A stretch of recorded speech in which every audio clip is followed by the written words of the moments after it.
Welcome viewers to the post-grand final edition of the Footy Show. G'day Crawls. G'day PT, what a great weekend.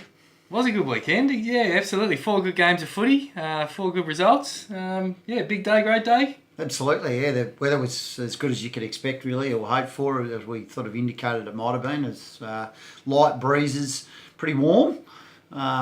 Which found a few people out. There's a few cramps going on there for most of the games. But it was a really great day for footy, and the surface was just in ideal nick. Yeah, it was. The track was good. We had, I think, about 5 mil of rain the night before, which just softened it up that little bit. And as you say, took its toll on the odd calf here and there. But other than that, all good. Absolutely. And 4 great games of footy.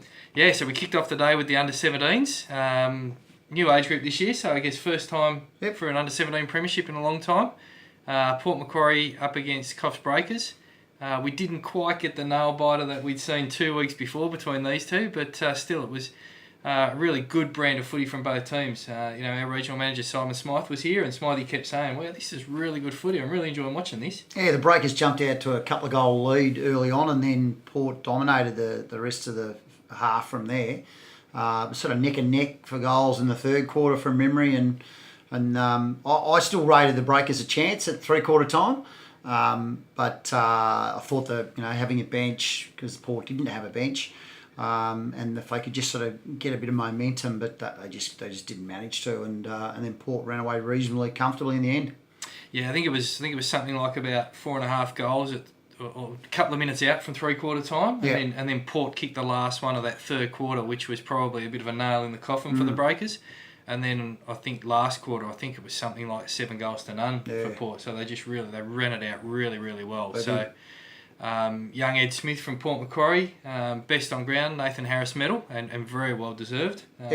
Kicked 5 goals, but what really stood out for me in young Ed's performance was, that for a guy who kicked 5 goals, a number of times I saw him down on the half-back flank, cleaning up, launching the next wave of attack, and then before you know it, Eddie's down the forward line again, kicking another one. So. And his hands throughout the final series and pretty much all season have just been pure, haven't they? Yeah, very clean hands, very fit, and uses the ball as well as anyone I've seen in that age group for the whole year. So he was a deserved winner of the best on ground. It was great to have Paul Harris back in town. It was, yeah. He and Adam moved back this week or last week, just before the grand final. When you're a footy head like Paul Harris, when do you move back? You move back just before the grand final. Exactly right. So it was great to see him and to have him there presenting the medal. So congratulations to Port Macquarie. And Don Byrne was another one I thought performed really well. Captain of the team, played well in the ruck for large chunks of the game when he was in there, and then when he was having a breather, he sort of moved up to centre half forward and kicked 5 goals as well from there. So really well played by those couple of young guys. Disappointing for Breakers, obviously. Would have been their 4th junior premier or youth premiership in 5 years, but not to be. But no doubt they'll regroup and come back well again next year. Yeah, look, they were short of numbers at the start of the year, and they developed their side well, and got better and better throughout the year, and then got that win, which was probably seen as a bit of a shock in the qualifying final. I thought they might have been able to go on with it for the confidence from that, but certainly Port obviously went back and had a good hard look at themselves and came out and just dominated really in the end. Yeah, room of mirror stuff, mate. Yeah, absolutely. So good start to the day with the 17s, and then into big moment for us as a league, which was the women's grand final. Obviously, our first ever one, and that was really exciting. Great to see the girls out there having a red hot go as they have done all season. Sawtell Tormina Saints up against Port Macquarie Magpies, and not a great surprise, but certainly Sawtell came away with the chocolates. Yeah, they did, and they did it reasonably easily in the end. Port had a couple of unlucky posters, and one that was marked or sort of touched on the line on the way through, I think, as well. And if they got those 3 goals, then, if's a big word, isn't it? But if they got those 3 goals, obviously the result would have been a lot closer. But Sawtell's been the best team all year. Really, really even across the park. Which was probably the difference, I think, in the 3 teams in the competition, was that everyone had some really good high quality players in their teams, but Sawtell's bottom 6, and I refer to that a lot, not just in club footy but in the AFL as well. And I'm looking at that as I just think if you've got a much better bottom six within your team compared to the opposition, it's going to get you a long way towards getting the victory. Yeah, absolutely, and I guess probably where they were a bit luckier too than some of the others was was with the injuries. Yep. They probably didn't. I mean, you look at breakers for starters. With Nicole Morgan, Bree Bishop, Sarah Crotty, Keely Owen all doing ACLs. That certainly leaves a hole in your lineup. Yeah, it certainly does. Port had a couple of season-ending injuries, particularly a couple there, or one in particular from the semi-final. I think sort of Sawtell escaped that for the most part, which also helps.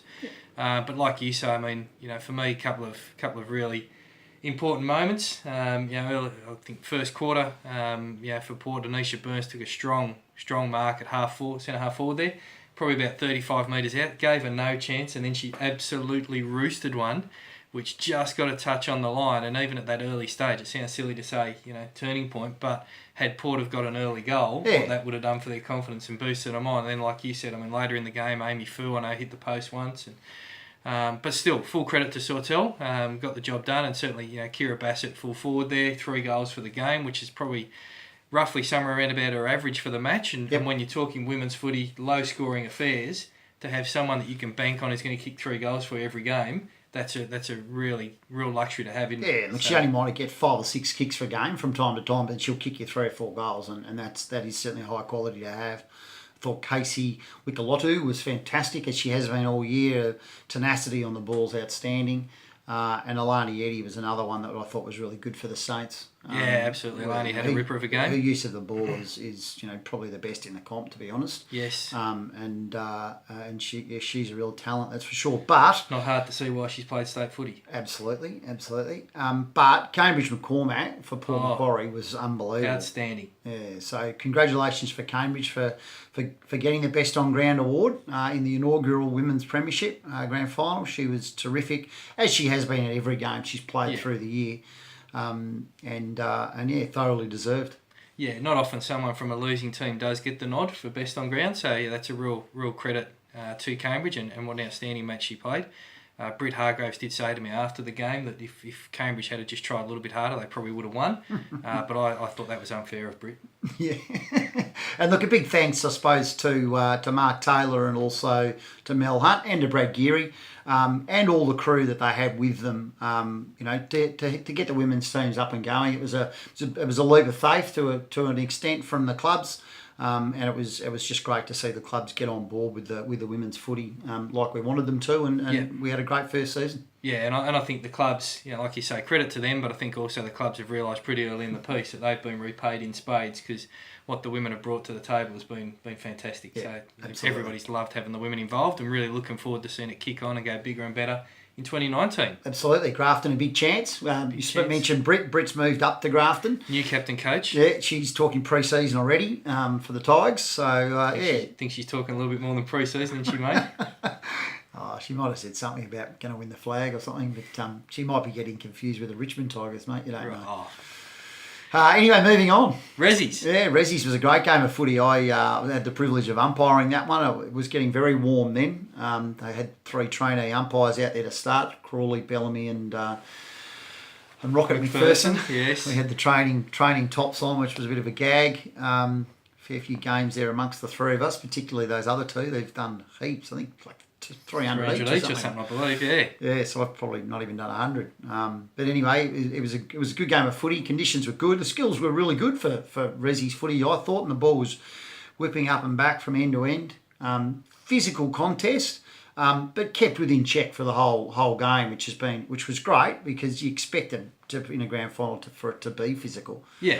But it was, the right level of physicality and done in the right spirit, which was terrific. No, absolutely. Played exactly the right way. So, Port Macquarie obviously got the win in that one. Yeah.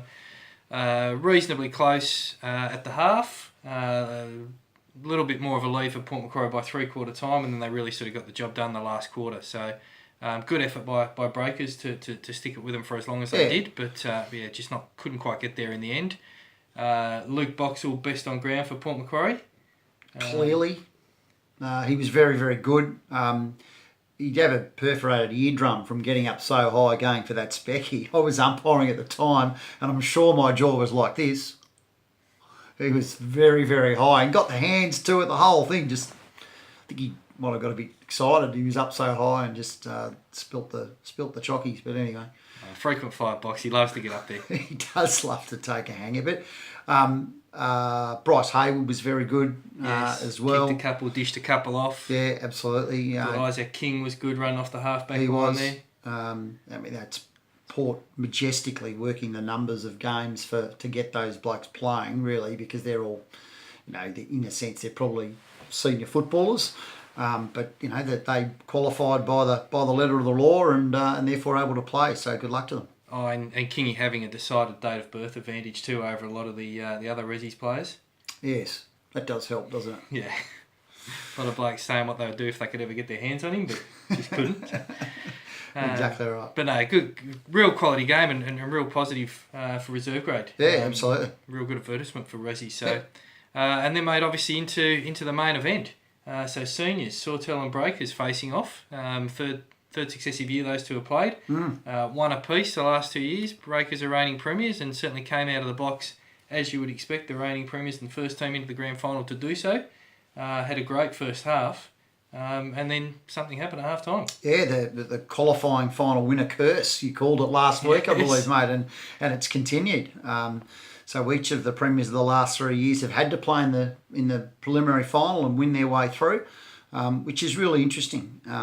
Maybe you're better off not having a week off. Maybe, as you mentioned on Saturday, I think late, maybe the clubs don't know how to prepare for the grand final, having the week off. But it's interesting. But as you called it exactly well, mate, the Breakers started well. We're looking okay, looking pretty good. Yeah. And in the third quarter, I don't think they kicked the goal. No, none for the third, and only one for the fourth. Yeah. Sawtell put the foot down and came hard, and Breakers couldn't match it. They got a bit undisciplined, I thought. But paid the ultimate penalty, I suppose. Yeah, absolutely. But certainly credit to blokes like Chris Frangos, who had to do the tough thing of speaking afterwards and including to the media, and he acknowledged that himself. Lost a little bit of focus, lost a little bit of discipline in the second half, and that certainly cost him. Whereas Sawtell probably went the other way. Sawtell probably spent a bit too much time first half remonstrating with the umpires. Second half just got their heads in gear. I think 3/4 time, I think it was only a couple of points in it from memory, and I know, although he's no longer the coach, Jimmy Angel sort of said in the huddle, come on boys, let's just focus on the footy, don't worry about the rest of it, and certainly paid dividends for them. They got the job done. Thought Luke Matthews was really good throughout. I know you were a big fan of the efforts of Josh Little. Yeah, I thought Josh was fantastic. He had a great game. But Hamish Berg was awesome as well. He was good in the first half, and in the second half he was unbelievable. So deserved winner of the Tim Woodlock medal. The Woodlock medal. Sorry, the Woodlock medal. The Woodlock medal. Chill's more important than Jim. Yeah. So Birdie did very well with that, and as you say, outstanding second half, and really probably led. I think Breakers were up by 20 points at half time, so Sawtell had some work to do to get back, and Birdie certainly led from the front in that respect. So yeah, and I thought a few, I call them kids, they're not kids, but Curtis Smith, the Perks boys. Mitch Napier, young men that all performed really, really well, and probably above how their club would expect them to perform in a grand final on the big stage. Not dissimilar to the Breakers last year with some of their younger guys that are only out of 18s by a year or two, playing really well to help them get over the line the year before. So you can't teach speed and enthusiasm, and those kids have got it in spade. Yeah, so congratulations to all of our premiers. Port do a double in 17s and Rezzies. Sawtell do a double in seniors and women's. Yep. And should just mention that is, I think it's the 9th premiership for Sawtell, not the 5th in a row as reported by NBN News, but 9th in their history, which sets them now one in front of the Whoopie Blues, who obviously don't exist anymore, as the most successful club in their 37-year history. So big moment for them, and congratulations to them. Congratulations to all their premiers, and well done to all the other teams to get there. They're obviously disappointing. Don't focus on that last game of the season. Look at what you've achieved over the course of the season. Exactly. And look forward to bouncing back next year. Yeah, absolutely. I'm looking forward to the presentation night on Saturday night. Yeah, absolutely. Should be good. Sure there'll be some deserving winners, and we'll be back next week with a wrap of. There's still more. Yeah, well, we've got to tell people who won, and then obviously there's the Footy Show Awards as well, not just the actual proper AFL North Coast Awards. And there might be a little bit of AFL to talk about too. We'll have 2 teams into a prelim final. Yeah, we will do. Yeah, all right. Well, that's something to look forward to next week then, mate. Absolutely. I might come back next week. I hope so. Thanks, mate. See you, viewers.